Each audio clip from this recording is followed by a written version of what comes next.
So we have the perfect weather for this one. It is, as we call it here, lashing it down. As you can see from the title, it's just going to be a little video about British niche indie houses, like some of my favourites. Only going to mention one fragrance from each of them, otherwise it would go on forever and ever. So yeah, as you can tell, this is just added on bit, and there's another added on bit later on. You'll see why as you watch the video. It's all confusing. It's like Doctor Who coming backwards and forwards. I'm rambling. Well, I wanted to stick in two kind of honourable mentions. Just don't really have the space to fit them in anywhere else. There's a Pocket Scents, which is a Scottish company, and they basically make they do inspired buys, but he also has a great perfumer that he uses to make original creations, and there's some beautiful ones. Not to go into the scents, but I just thought I'd mention them, and they are really beautiful fragrances. And the other one is Bedeaux, Rosa Salas. Again, similar sort of thing.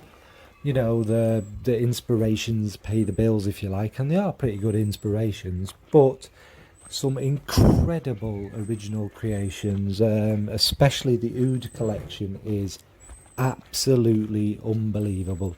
By the way, they're my honourable mentions. Thanks, bye. First up, I'll start with one of my favourites that I think I've spoken about quite a lot, and that's called Olfactive O. I think this is based down London area, and they kind of make fragrances all around personality types, so they kind of suit what sort of person you are. What I'm going to talk about briefly is my favourite. It's between fruity and gourmand, and I've gone for gourmand, but it's a bit hot to wear it. Is this kind of sweet fruity fig fragrance. It's got a little bit of a kind of, to me, chocolatey white chocolate feel. It's quite musky, woody.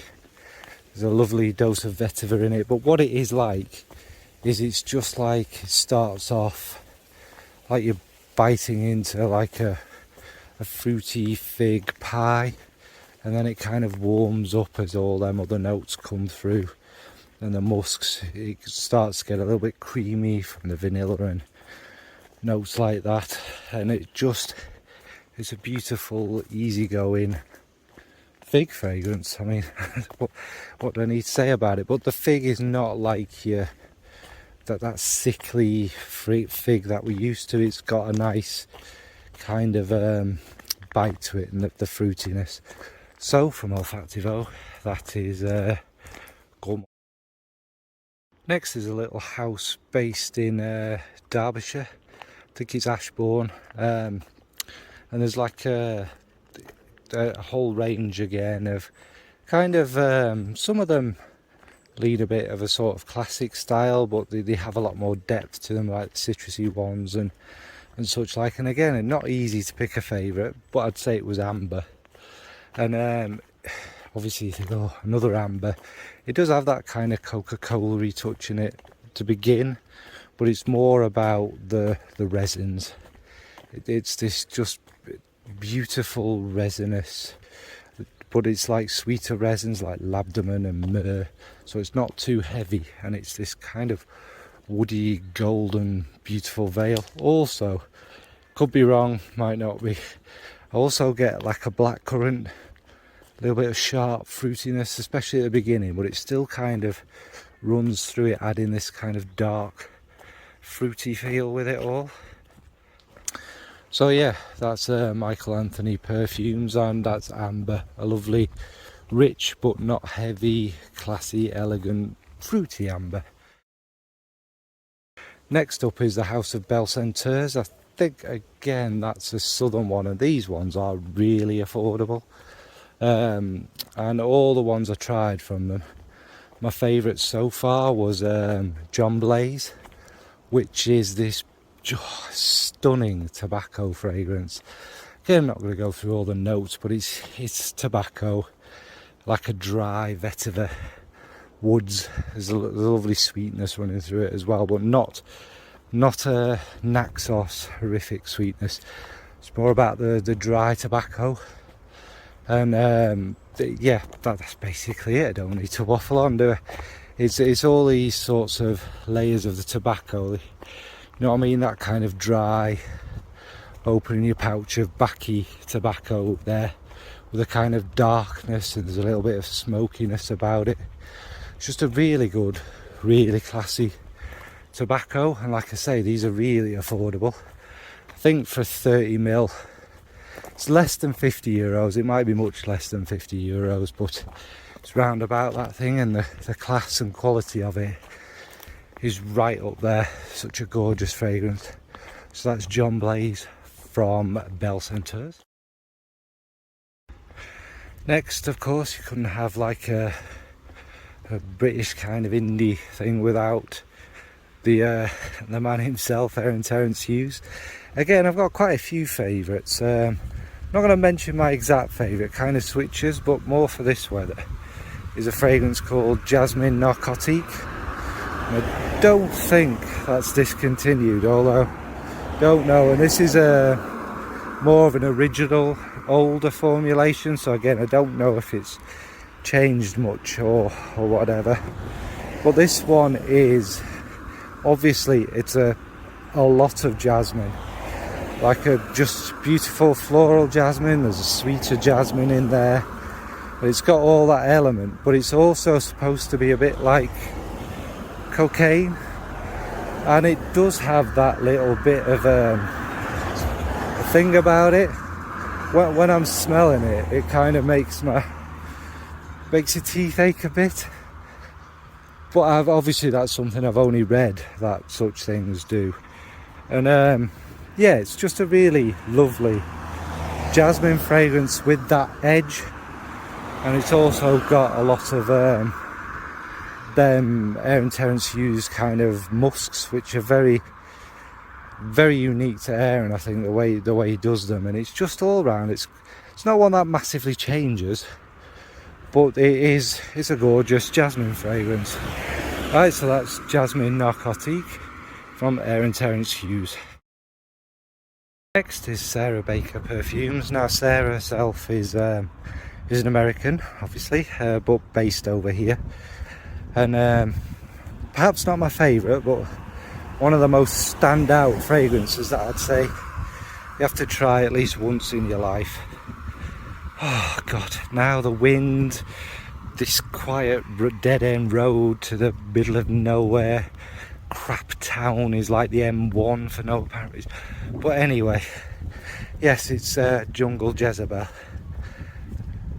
and that is made by Miguel Matos, and it's basically this beautiful, unique ode to someone. You have to read up about it, but it starts off, I'm not going to go through the notes again, but it starts off with this banana bubblegum, which is utterly unbelievable, and then the more animalic castoreum and civet come through, giving this kind of furry, sweaty, raw, sexual animalic thing.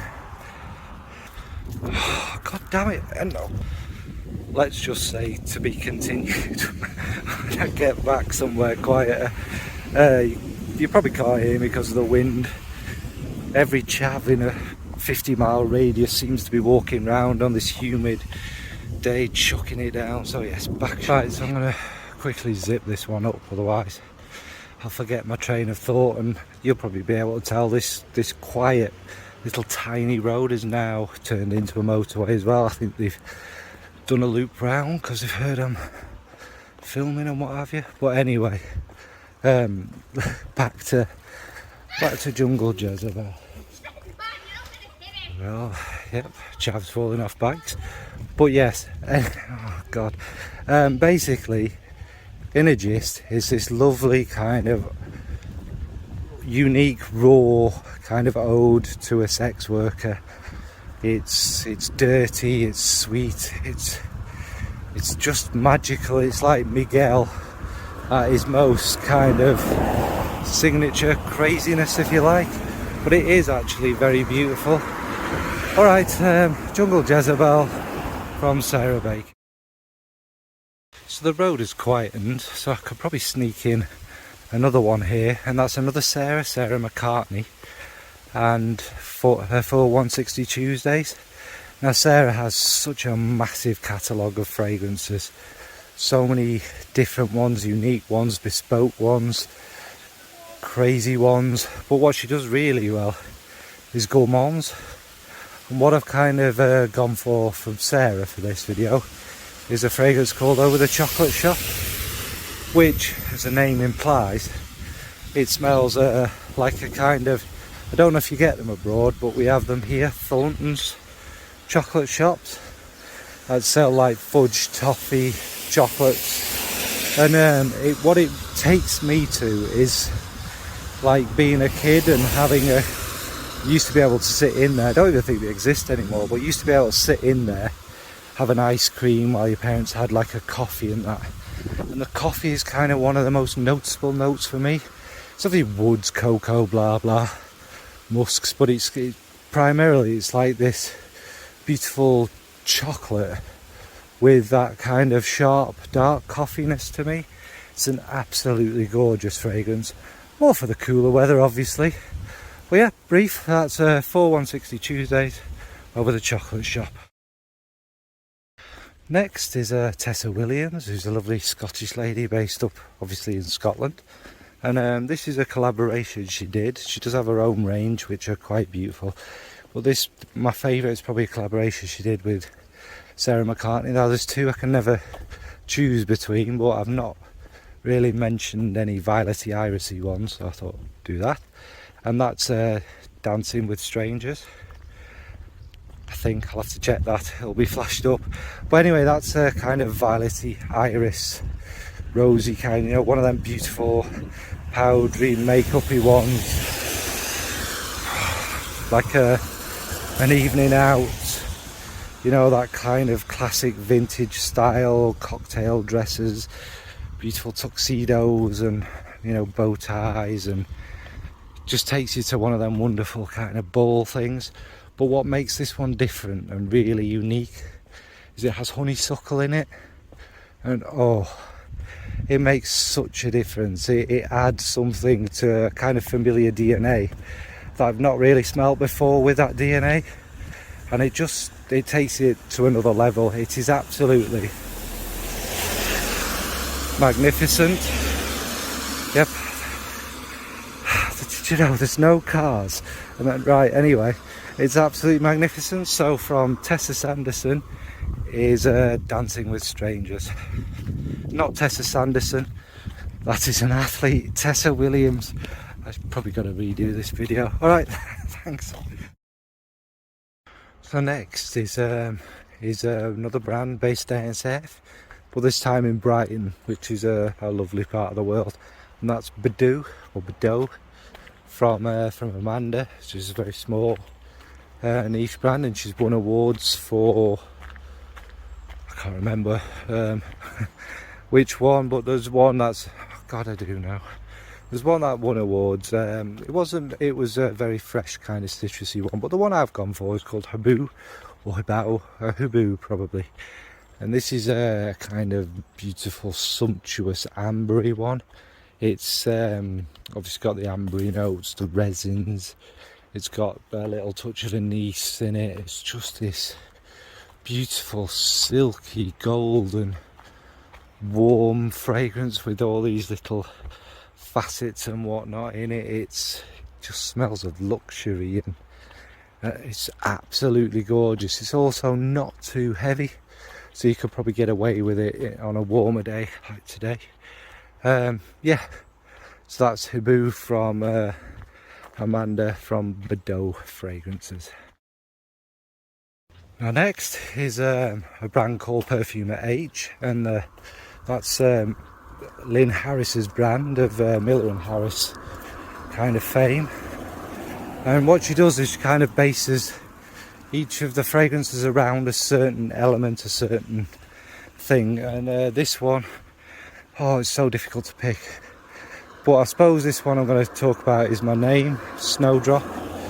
And I haven't really talked about any white floral fragrances, I don't think. And it's obviously based around the idea of a snowdrop. I don't know if snowdrops have any smell actually, but it's this rich kind of sweet jasmine and lily. I think are two of the main notes in it that create this kind of idea of a snowdrop.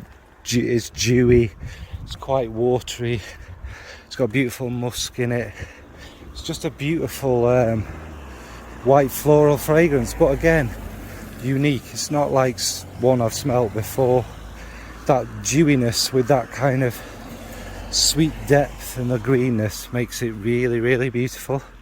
So that is Snowdrop from Perfumer.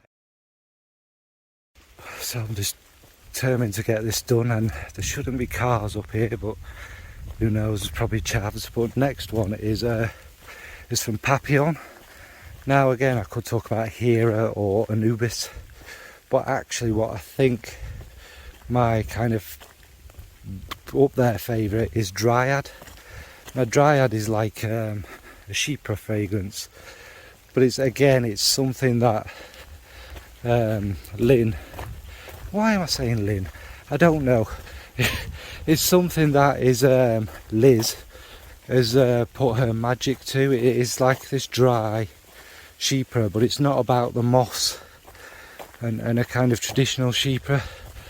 There's a little bit of orris in it, but it's, I think, well, I can smell it, and it's got this kind of sweet floral element in there with a kind of dryness, and it's like, imagine it wasn't chucking it down, and it would be like it was here, that kind of golden touch with all the little wild flowers and that, and it's just a really stunning take on a chypre, I think.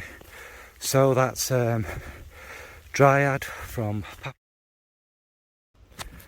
So the final one is Parterre, and they are like a company based down in Dorset, which is in the south west of our country, and they grow a lot of their own ingredients as well. They do various other things, but they grow some of their own ingredients for the fragrances. And the fragrance that I loved the most from them was called From Dusk to Gold. And as you can imagine, it's kind of this beautiful kind of, it creates them colours, that atmosphere of serenity and peace in your mind. And it's all based around mainly orris, vanilla, carrot seed. So as you can imagine, it's kind of got these beautiful silky facets of the clouds going golden and that, and it's also got a nice kind of powdery warmth and kind of that kind of musky, tingly, putting your hairs on end like you kind of get it at this time of day. That beautiful, peaceful moment, isn't it, on a day. So yeah, I'm not going to waffle on. That's From Dusk to Gold, and that's from Parterre Fragrances. And as you can see, I've filmed this on a slightly different day for obvious reasons. Alright then, thanks folks, bye. So yeah, I'm going to enjoy the rest of my walk of callers today. If there's any I've forgotten, I'll slot them in, because I'm pretty sure, obviously I don't have my list with me, and you can probably see I'm drenched. But I'm going to end this walk, because I've been begging for this rain for ages.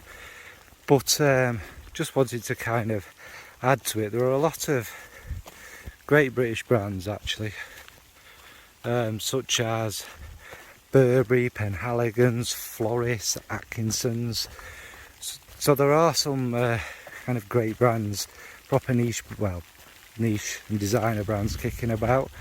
And there's people like, oh God, why can I not think? I keep wanting to say Vera Lynn. Vivienne Westwood, not Vera Lynn, who's obviously a Derbyshire lass like myself, who creates interesting fragrances. There's a lot of creativity, and it's good to see, despite the disaster of what this country's done over the last few years, there's so much hope and brilliance about still. But anyway, it's not to rant on. What's your favourite kind of British niche indie brand? What do you love? Alright, thanks folks. Bye.